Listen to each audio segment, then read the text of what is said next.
We're up to Daf Chaf Amud Aleph, 8 lines down, where the Gemara says V'savar Rabbi Yossi towards the end of the line. Just to remind ourselves, we were talking about the Bryce over here, which the Bryce said if you eat Ma'aser Sheni in Yerushalayim, the whole case over there where somebody took off a whole bunch of stuff, he took off Ma'aser and Truma, if a Zar eats it, a non-Kohen eats it, he'll get 2 Malkas. The Gemara made a diak that it sounds like he's only getting 2 Malkas and not 3 because he's eating Ma'aser Sheni in Yerushalayim. That seems to imply if this whole story took place outside Yerushalayim, he would get 3. To which the Gemara asked, that's contrary to Rav Asi, because Rav Asi said that only get Malkas if the Ma'aser went into Yerushalayim and then came back out. So the Gemara said that the Bryce is referring to it went in and it came back out. So the Gemara said, what's the Chiddush? So the Gemara said the Chiddush is that when it went into Yerushalayim, it wasn't Ma'aser Sheni yet. It was a regular fruit. What happened was you took the apple into Yerushalayim, and then you took it back out, and then you called it Ma'aser Sheni. Over there, if you eat that now, you're going to get Malkus. Now one could argue, what do you mean? This is not Ma'aser Sheni that went into Yerushalayim. The apple went into Yerushalayim, but that's before it was Ma'aser Sheni. The Chiddush was, we said, that Rabbi Yossi holds, Matana shelo hormu, presents which weren't trumad yet, it's like they're trumad. So when that apple went through Yerushalayim, I saw already the Ma'aser Sheni in there, even though it wasn't called Ma'aser Sheni yet. So to the effect that if you now take this apple and bring it out of Yerushalayim and you call it Ma'aser Sheni and then you eat it, you're going to get Malkus, because this is Ma'aser Sheni that went through Yerushalayim. Matanas which weren't trumad are like they're trumad already. Now the Gemara now challenges that. The Gemara says, V'savar Rabbi Yossi, does Rabbi Yossi hold Matanas shlo hormu k'misha hormu dami? You mean to tell me he holds that? Again, there's a little bit of a side point, but the Gemara is debating if that's pshat in the Brisa, that's a little problematic. V'atanya, but we learned in the Brisa, Reb Shimon Yehuda Omer Mishum Rabbi Yossi, in the name of Rabbi Yossi, which is important. We're asking a contradiction in Rabbi Yossi. Lo nechlaku Beishamai and Beisil. Beisham Beisil do not argue about the following case. Al perush lo ningru malachtan. If you have fruit which lo ningru malachtan, which means the process, they didn't finish their work. That's literally what it means is they weren't processed enough yet where they are chayiv in meiser. So fruit which you plucked them right away and you didn't process them yet. Va'aviu b'Yerushalayim. If these fruits pass through Yerushalayim, and then you want to redeem them, sheyifter Ma'aser Sheni Shalem, you're allowed to redeem their Ma'aser Sheni, v'yocha b'chol makam, and you could eat it wherever you want. Meaning, we know that fruit, as we discussed, fruits that go into Yerushalayim, once they go into Yerushalayim, you no longer can redeem them. If you want to redeem them, that's before they get into the walls of Yerushalayim. That's when it's outside. Once they go in the walls of Yerushalayim, they're not redeemable anymore.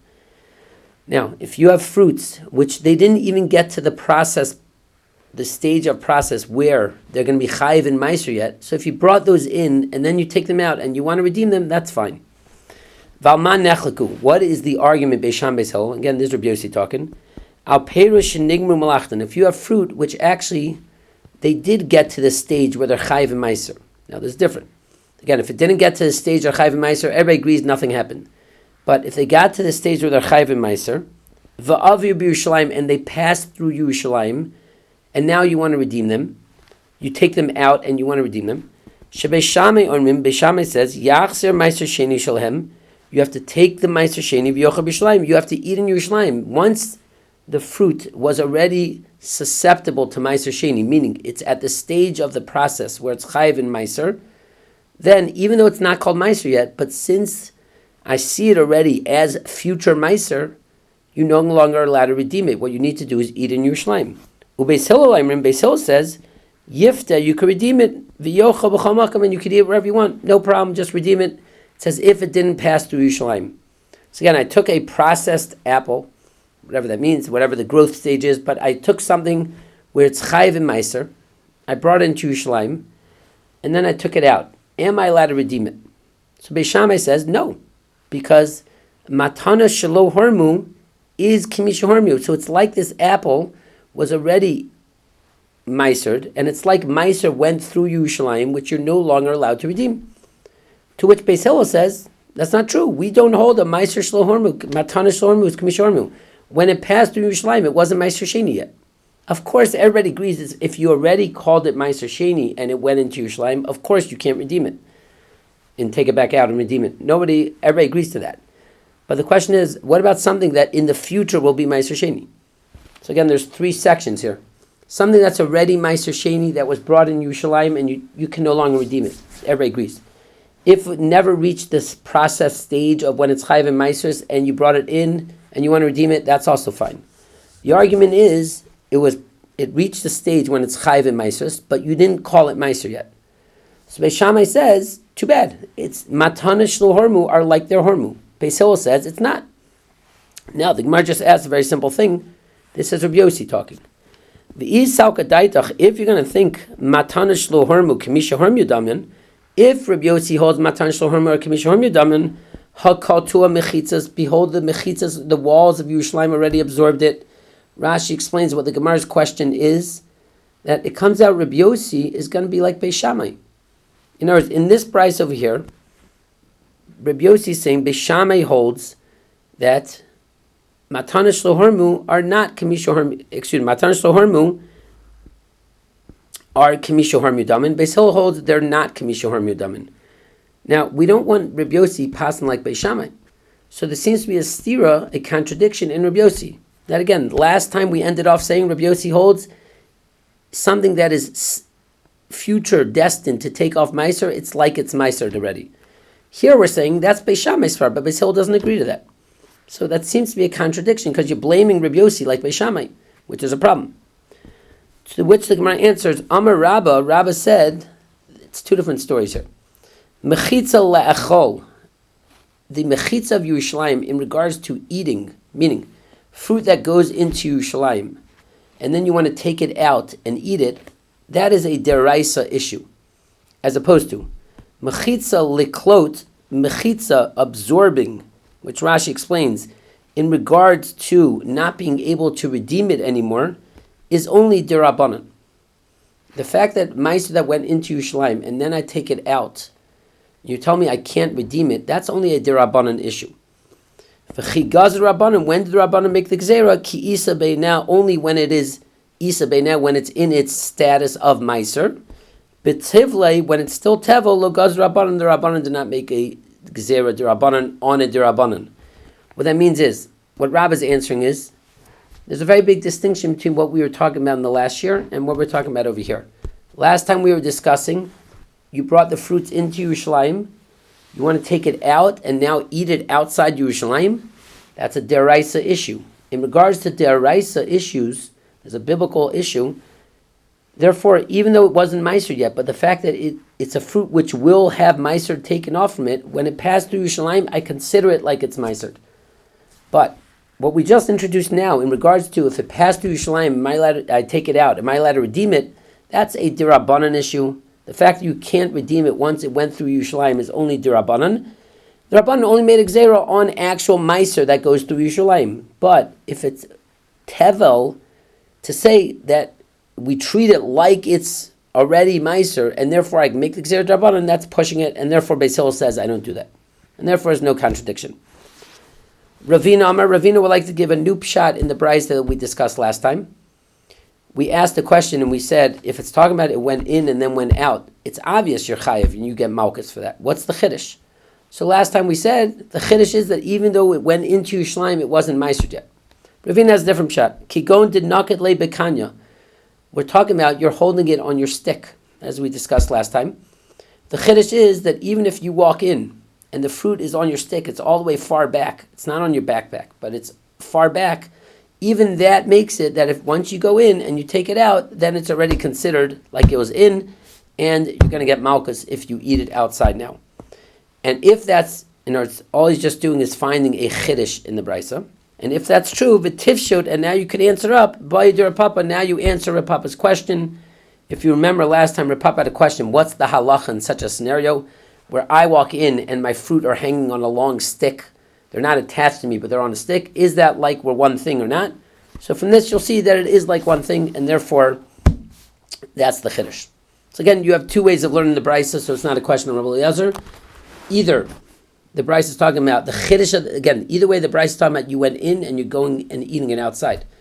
The question is, what's the chiddush? The chiddush is matana shelo hermu k'misha hermu damin, or the chiddush is this thing with the stick. Good. This brings us to a brand new Mishnah over here.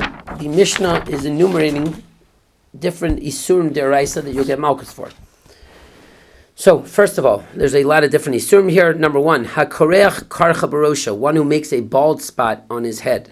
We're talking about the pasuk in the Torah that if somebody loses a relative, the custom in those days was people would, out of pain, to feel the pain of the loss of a relative, they would pull out patches of hair.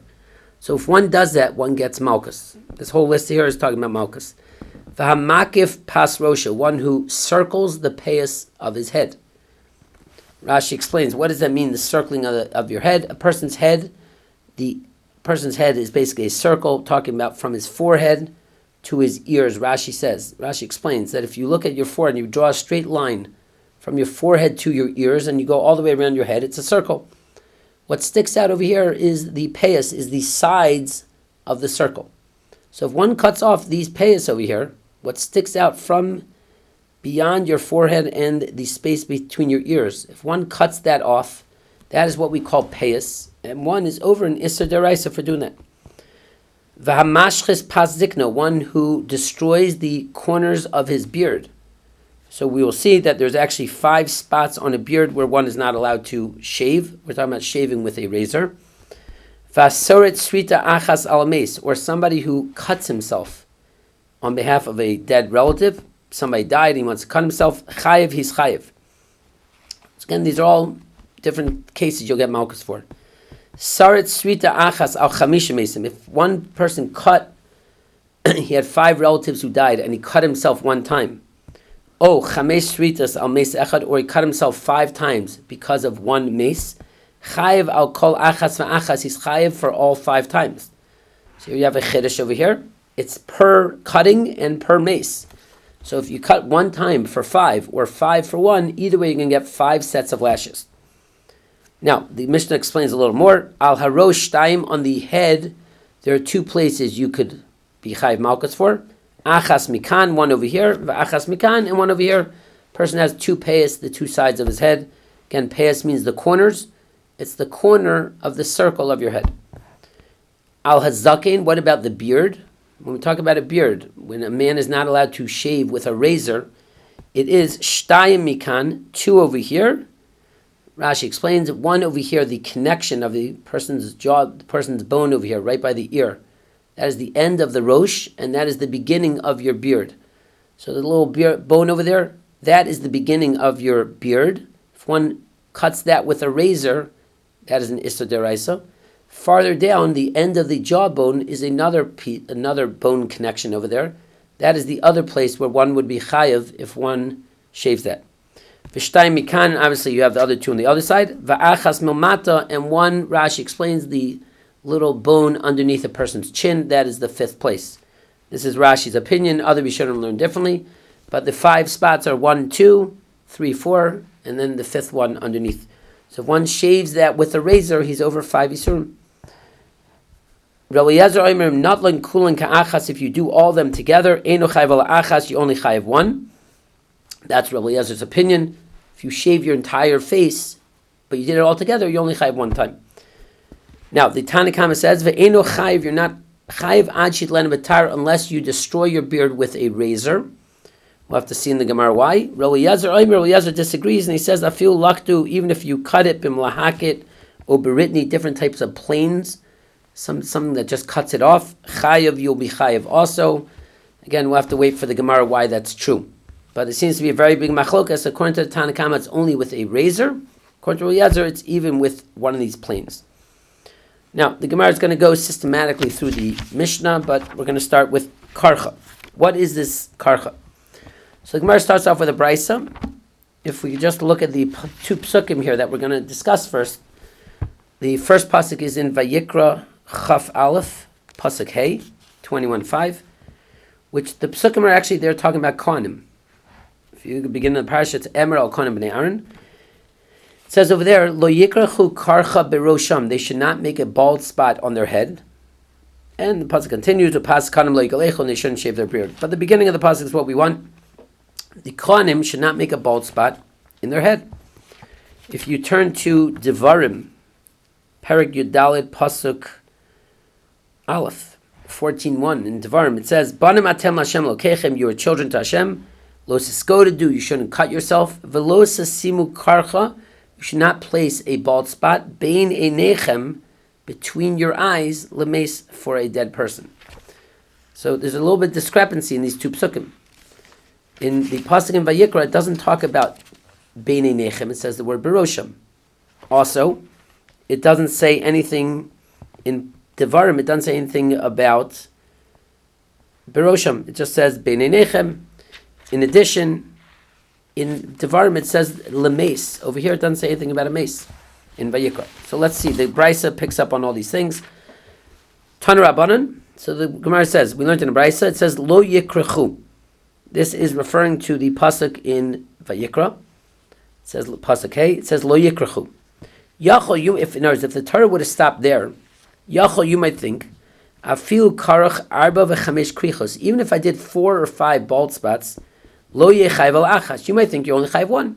Meaning, without the word karcha, if it would just say lo yikrachu berosham, I would say don't make your head bald.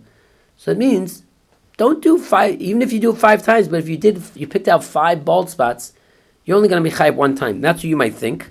Talmud loymar. Therefore, the pasuk says, quote karcha. It throws in the extra time the word karcha. It says lo yikrachu karcha. To tell me lechayev al karcha v'karcha, to tell me you're chayev on every bald spot you do. In other words, it says lo yikrachu, don't be korech, and then it says karcha. Every time you do a bald spot, you're going to be chayev. Now, the Brisa continues, berosham. Let's go to the next word in the pasuk in Vayikra. It says, why does it say berosham? Ma Talmud lomer. What's that telling me? Why does that have to say in your head? Of course, your head. Lefi, because Shenemar, it says, the pasuk in Devarim, it says, lo siskodu lo sim karcha bein einechem lames. Since the pasuk over there in Devarim says, bein einechem, between your eyes, Yachol, one might think, lo yechayev ela bein einayim bilvad. You might think you're only chayev if you bald yourself between your eyes, meaning where you put your tefillin, the hair which happens to be in between your eyes. Minayin l'rabas kol rosh. How do you know to include the entire head? Anywhere on your head, you make a bald spot for a mace. Talmud loymer. Therefore, it says, quote berosham, on your head, l'rabas, to include kol harosh, to include the entire head. So now we learned 2 chedushim by the pasuk in Emor, Parshas Emor. Number 1, you're going to be chayiv for every single bald spot you do. Don't think if you bald your whole head, you get away with 1 lav. No. Every patch of hair is another lav. And second of all, it applies to the whole head. It's not just between your eyes. Now, the Brisa continues, Ve'ein li ela b'konim, maybe that's only by kohanim, sheriba behem akasim mitziseres. This pasuk is talking about kohen, and a kohen has a lot of extra mitzvahs. Yisrael minayin, how do I know this applies to a regular Jew also? Meaning, these 2 chedushim that we just said, A, you're chayiv for each time, and B, you're chayiv for your entire head. These are psukim which are written by the kohanim. Kohanim are special. How do you know it applies to even Yisrael? So therefore the Gemara says, Namar kan karcha, it says the word karcha here. For Namar halon karcha, it says the word karcha. In both places it says the word karcha. Mala halon, just like over there, chayiv al kol karcha v'karcha v'chayiv al rosh kibin naim. You're chayiv on every spot you do, and you're chayiv on the entire head. Afkan, so to here, chayiv al kol karcha v'karcha v'chayiv al rosh kibin naim. Basically, Gemara is saying you could make a gzera shava to tell me that you're chayiv on every single time. And you're chayiv for the entire head. Just like by a Kohen, so too by Yisrael, because the Gzer Shava means you could cross-reference it. Now, one more thing, the Gzer Shava works the other way also. Umal halan, just like over there, ala mace, it's only for a dead body. Afkan, so too here, ala mace is talking about a mace. Meaning if you do it just because you're bored, you don't get malchus for that. It's only if you're doing it because on behalf of a relative who passed away. So the Gzer Shava goes both ways. What we learned from Vayikra, Parshas Emor, is A, you're chayiv for each spot you do, and B, you're chayiv anywhere on your head. What I learned from Devarim is that it's only for a mace. Now I could cross-reference it. Both apply to both Kohanim and Yisraelim. That's the end of the Brisa. Now the Gemara is a very simple question. Hani dal v'hei krichos, these 4 and 5 bald spots that we discussed, Hechidami, what's the case? What's the scenario? We say that you're chayiv 5 separate lashes. Ilema, if you're going to say b'zeh achar zeh, that you did it 5 separate times, ubechamesh asros, and you had 5 separate warnings. If the case is that at 9 o'clock in the morning somebody warned you and said don't do it, and you did it. 11 o'clock somebody said don't do it, and you did it. 2 o'clock somebody said not do, and you did it. The Gemara says pshita, obviously you're chayiv 5 times. Why not? It's 5 different stories. Ella, the Gemara says, b'chad asros. It must be we're talking about you only had 1 warning, which means I went over to you at the 9 o'clock in the morning and I said, you're not allowed to do karcha. And then over the course of the day, you did it. So the Gemara says, mi mechayiv, are you going to be chayiv 5 times? Vatznan, but we learned in a Mishnah later on, Nazir shahayashosek yain kol hayom, a Nazir who's drinking wine the whole day, which he's not allowed to do, eina chayiv el achas, he's only chayiv 1 time. Even though he's continuing to drink wine the entire day, if he only got 1 warning, that warning only gives him 1 lashes. But Amrlo, if they said to him, al tishta, if they tell him, don't drink, if he shows and he drinks, meaning if there's a warning before each drinking, chayiv kol achas achas, you're chayiv on every single one. Which means, basically, what you see from there is that if you're doing a continuous act, not continuous, but if you keep doing the same thing, if you got separate warnings, yes, you'll be chayiv for each warning. But if you only got 1 warning, you only get 1 set of lashes. So the Gemara is asking, what's going on in the Brisa here? The Brisa says that if you do it 5 separate times, you're going to be chayiv 5 times. So the Gemara says, I understand. If I got 5 warnings, of course I'm chayiv 5 times. If I only got 1 warning, then I should only be chayiv 1 time. How could I be chayiv 5 times? The Gemara answers, no, tzricha it's needed. The sach chamesh etzbaos nasha. You anointed 5 of your fingers with nasha, with some type of potion. V'osvinu bebas achas, and you placed it on your head at 1 time. What you did was you put this cream or whatever it is, which causes bald spots, you put it on your 5 fingers. Somebody warned you, gave you 1 warning, but you did them all 5 at the same time. Meaning, when we say that 1 warning can only give you 1 lav, is because you only did it if you did 1 thing or you continued going. But here, right when I got the warning, I did 5 separate actions simultaneously. The havle hasra l'chol chada v'chada. The hasra is going on every single finger. So you're really going to be chayiv 5 times. In other words, this is different if I get 1 hasra and I do it at 9, 11, 2, 3. So yes, I'm only going to get 1 set of malchus because the hasra only works on the first one. But over here, when I did all 5 simultaneously, again, I put potion on my 5 fingers, and I put cream, and I put 5 bald spots like that on behalf of a mace. So the hasra is going on every single finger, so therefore you're going to be chayiv 5 times. And that's what the Brisa is referring to over here. So just to review what we had, we started with the problem with Rabbi Yossi. We had a contradiction. Rabbi Yossi seemed to be saying, Matana shel hormu, ar kami shel hormu. We brought a Brisa which seems to say that Rabbi Yossi is saying it's only Beis Shammai holds like that. Beis Hillel does not hold like that. So Rabbi's answer was there's a difference between taking something out and eating it outside is a deraisa issue. So yes, we say matana shel hormu k'mi shel hormu. But in regards to redeeming, that we don't say it because redeeming is only derabanan. We don't say that. Then we had Ravina's different answer to the Brisa, talking about it's on the stick and it's answering up Rav Papa's chiddush. Then we have this Mishnah over here, which lists a whole bunch of yisurim you could be over on and get malchus. A bald spot in your head, somebody cutting off his payas, somebody cutting off the parts of his beard with a razor, somebody cutting himself. And then we spoke about the payas are on 2 sides. The payas of your beard are 5 different spots on your beard.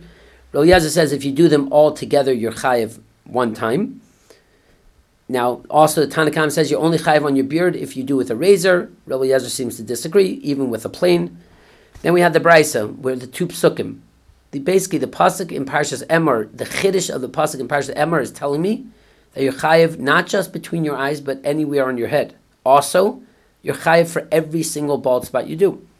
The chiddush in Parshas Devarim, Parshas Re'eh, is telling me that only if you're doing it for a mace, and we have the karcha gzer shava to apply both to both. Then the Gemara just asked, what's the scenario that the Brisa is telling me you're chayiv 5 times? If you got 5 warnings, it's obvious. If you only got 1 warning, you shouldn't be chayiv 5 times.